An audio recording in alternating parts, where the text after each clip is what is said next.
আল্লাহ পাক কখন কার ভাগ্যে কি রেখেছে আমরা জানি না।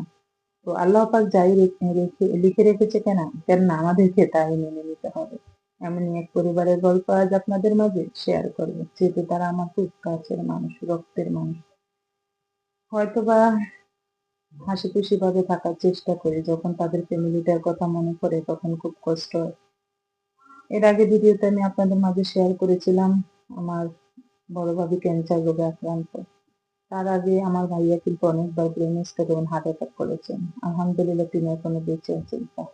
তবে কোনো রকম চিকিৎসা চিকিৎসা নিতে হয়, মাঝে মাঝে হাসপাতালে ভর্তি হতে হয়, ওষুধ ছাড়া তো চলে না। তার মাঝে ভারী ক্যান্সারে আক্রান্ত হয়ে এই 1 বছর। তো ইতিমধ্যে আমার ভাবির অপারেশন হয়েছে, ওনার ব্রেস্ট ক্যান্সার হয়েছে।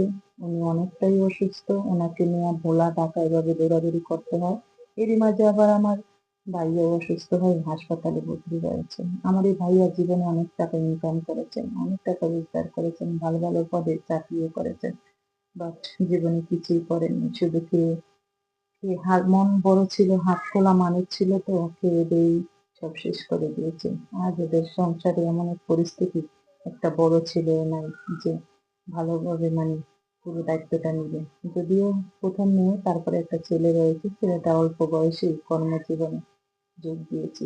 তো ছেলের ওই টাকায় কি 2টা রোগীর চিকিৎসা খরচ কখনো সম্ভব হয়ে ওঠে না। তাছাড়া ক্যান্সার রোগীর চিকিৎসা তো ব্যয়বহুল চিকিৎসা। তাছাড়া আমার ভাইয়া হার্টের পেশেন্ট, ব্রেন ব্রেন স্ট্রোক করা রোগী, তারও তো খরচ ব্যয়বহুল।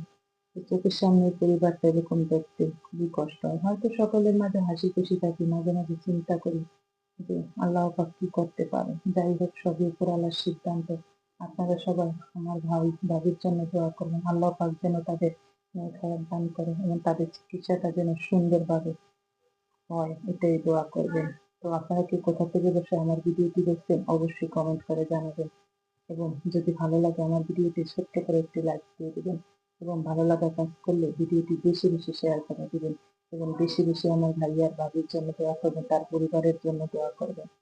অসহায় অসহায় বলতে পারেন, পরিবারটা এখন বর্তমানে অসহায় অবস্থা আছে, কারণ 2টা রোগীর চিকিৎসা করে তারা এখন সর্বহারা। যাই হোক, সবাই ভালো থাকবেন, সুস্থ থাকবেন। আসসালামু আলাইকুম।